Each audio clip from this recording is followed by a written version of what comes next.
नमस्कार दोस्तों, स्वागत है आपके अपने चैनल पूजा पाठ में। तो आशा करता हूँ आप सब स्वस्थ और अच्छे-अच्छे कामों में व्यस्त होंगे।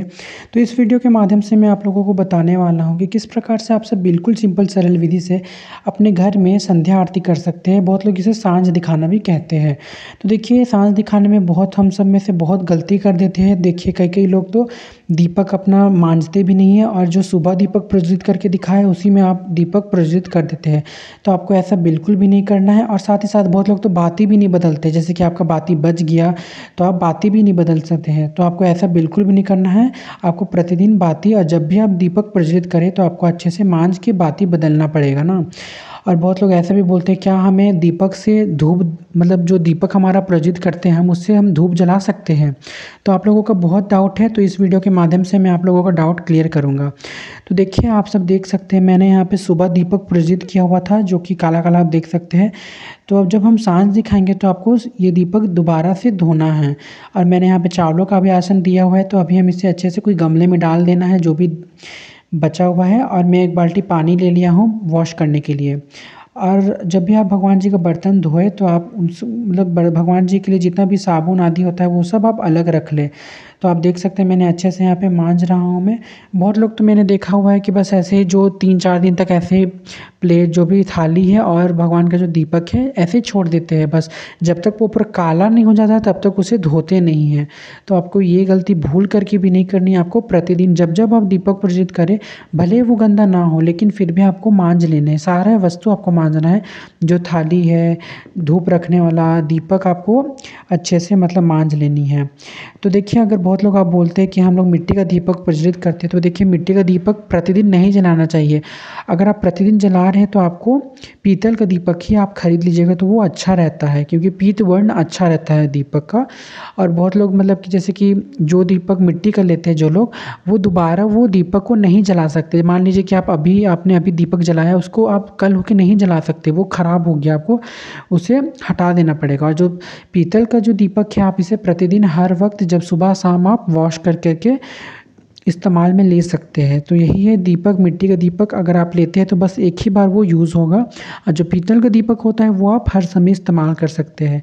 तो आप देख सकते हैं मैंने अच्छे से यहाँ पे वॉश कर ले रहा हूँ मैं जितना भी थाली है और ये जो हमारा दीपक है, उन्हें हमें अच्छे से वॉश कर लेना है। क्योंकि लक्ष्मी माता को बहुत ज़्यादा साफ़-सुथरा पसंद होता है, तो आप अवश्य ये चीज़ पालन करें। तो पूजा करने से पहले सबसे पहले मैं यहाँ अपने आसन का शुद्धिकरण कर ले रहा हूँ। अब आप देख सकते हैं मैंने जो प्लेट और जो दीपक धोया हुआ है, अब हम इसे अच्छे से साफ़-सुथरे से पोंछ लेंगे। तो बहुत लोग तो धो तो लेंगे लेकिन ऐसे ही लाके भगवान जगह रख देंगे। लेकिन अगर आप मान लीजिए अगर आप लोग भी खाना खाएँगे तो आपको कोई भीगा पानी हो उसमें आपको खाना दे दे तो कैसा लगेगा? तो ऐसा बिल्कुल भी नहीं करना है। आप लोगों को अच्छे से सूखा हुआ वस्त्र से पोंछ लें और भगवान के लिए वो जो वस्त्र पोंछने के लिए होता है एक अलग से कपड़ा रखा करें। तो आप देख सकते हैं मैं अच्छे से यहाँ पे थाली से पोंछ ले रहा हूँ। अब हमें करनी है आचमन। तो देखिए, अपने मुख शुद्धि और अपने शरीर को शुद्धि करने के लिए हमें आचमन करनी रहती है। तो आप भी अवश्य करें साँझ दिखाने से पहले। तो हमने आचमन कर लिया है अब। तो आप देख सकते हैं जो भी हमने सुबह जो पुष्प निवेदन किया था भगवान जी को, अब वो बहुत सारा मुरझा भी गया होगा। तो साँझ दिखाने से पहले आपको जितना भी पुष्प है उसको आप साइड में रख लें और आप इसे कोई गमले में डाल दें या फिर कोई किसी पेड़ के नीचे डाल दें। आपको इधर-उधर ना रखना है ताकि लात-वात ना लगे। उसके बाद फिर मैं यहाँ पे थाली में चावलों का आसन दूँगा। अगर आप चावलों का आसन नहीं देना चाहते हैं तो आप पुष्प का भी आसन दे सकते हैं, नहीं तो आप स्वस्तिक आदि भी बना सकते हैं, क्योंकि बिना आसन के पूजा नहीं होता है। अब आप देख सकते हैं जो हमारा दीपक है उसमें मैं गोल बत्ती रख रहा हूँ। आप चाहे तो लंबी बत्ती भी रख सकते हैं, इसमें कोई भी दिक्कत नहीं है। उसके बाद आप घी का भी दीपक प्रज्वलित कर सकते हैं, साथ ही साथ आप सरसों तेल का भी दीपक प्रज्वलित कर सकते हैं। देखिए, मतलब दीपक प्रज्वलित करें तो आप मिक्स करके ना लगाएँ। घी का जला रहे तो आप घी का जलाएँ और अगर सरसों तेल का जला रहे तो आप सरसों तेल का दीपक जलाएँ। उसके बाद फिर सर्वप्रथम हमें अपने कुल देवी देवता का मन में ध्यान करते हुए दीपक को जला लेना है, क्योंकि वो प्रथम पूजनीय होते हैं हमारे कुल देवी देवता। तो आप उनका नाम लेकर के अच्छे से दीपक प्रज्वलित कर लें। उसके बाद बहुत लोग बोलते हैं शाम में हमें भगवान को भोग देना चाहिए कि नहीं देना चाहिए। तो देखिए, आपके ऊपर डिपेंड करता है, आप चाहे तो दे भी सकते हैं और आप चाहें तो ना भी दे सकते, लेकिन आप हल्का ड्राई फ्रूट्स का भोग शाम में भगवान को अवश्य लगा दें। भले फल फ्रूट का ना लगाए, क्योंकि शाम में तो आप भी फल फ्रूट नहीं खाते हैं।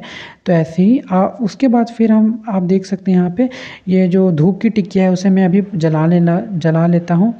तो कई लोग बोलते हैं कि क्या हम दीपक में धूप जला सकते हैं, दीपक से धूप को जला सकते हैं? तो देखिए, मैं बोलूँगा नहीं जलाइएगा तो अच्छा होगा। आप माचिस से जला लेना, कोई दिक्कत नहीं है, थोड़ा टाइम लगेगा, लेकिन आप दीपक से ना जलाएं। तो सर्वप्रथम हमें कुल देवी देवता का अपना स्मरण करते हुए अच्छे से धूप दिखा देना है, कुल देवी देवता का नाम लेकर के। उसके बाद फिर आपके घर में जो भी भगवान है, लक्ष्मी जी, गणेश जी, राधे कृष्ण जी, सरस्वती माता, काली माता, तुलसी माता, जितने भी आपके घर में भगवान जी हैं, सभी को आप अच्छे से धूप दिखा दें। और आप लोगों में से बहुत लोगों को ये डाउट भी रहता होगा कि घर में कितना दीपक जलना चाहिए। तो देखिए, घर में तो एक ही दीपक जलना चाहिए, लेकिन अगर आपके घर में तुलसी माता है तो आप प्रतिदिन तुलसी जी के सामने भी एक दीपक अवश्य लगाएं, क्योंकि बहुत ज़्यादा लाभकारी माना जाता है। तो आपको अच्छे से तुलसी जी के सामने भी दीपक लगा लेना है एक। उसके बाद फिर हम अपने भगवान को अच्छे से यहाँ पे आरती दिखा देंगे। तो सर्वप्रथम हमें कुल देवी देवता का ध्यान करते हुए घंटी लेकर के आरती करनी है दोस्तों।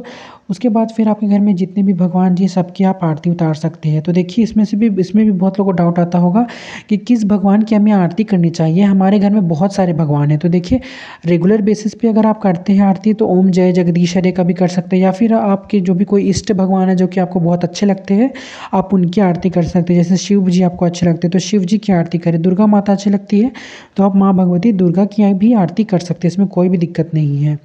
अगर आप ऑफिस में काम करते हैं या फिर गृहस्थ आपके पास टाइम नहीं है इतना आरती करने का, तो आप केवल भगनाम मात्र भगवान का जो नाम होता है उनसे ही आप पूजा कर सकते हैं, इसमें भी कोई प्रॉब्लम नहीं है। आरती करने के बाद फिर हम भगवान को भाव से यहाँ पे आरती दे देंगे अच्छे से, सभी भगवान को अच्छे से हम आरती दे देंगे। तो ये रहा हमारा आरती, तो हमने कर लिया ना। आरती करने के बाद फिर अभी भी हमारा पूजा बाकी है, हमें 3 बार जल लेकर के आचमन कर लेना है। अगर आपके पास कुछ आचमनी ना हो तो आप हाथ से ही रख के आचमन कर दें। उसके बाद फिर दोस्तों देखिए, जो भी हमने सांझ भगवान को दिखाया है, जब पूजा कंप्लीट हो जाए तो अपने आसन के नीचे 3 बार जल छोड़ दे। नहीं तो अगर आप जल नहीं छोड़ेंगे तो इंद्र भगवान आपके पूजा का फल लेके चले जाते हैं। उसके बाद फिर आप पूरे घर में यहाँ पे सब भगवान को अच्छे से आरती दे दे, पूरे घर के हर एक कोने में आप आरती दिखाएं, ताकि जितना भी नेगेटिविटी है सब दूर हो जाए और माँ लक्ष्मी नारायण जी की कृपा आपके घर में बनी रहे, आपके घर में सदैव सुंदरता की वास हो। तो इसीलिए आपको अच्छे से प्रतिदिन इस पाठ का करना है। और साथ ही साथ आपको वीडियो अच्छा लगा हो तो लाइक शेयर कमेंट ज़रूर कीजिएगा।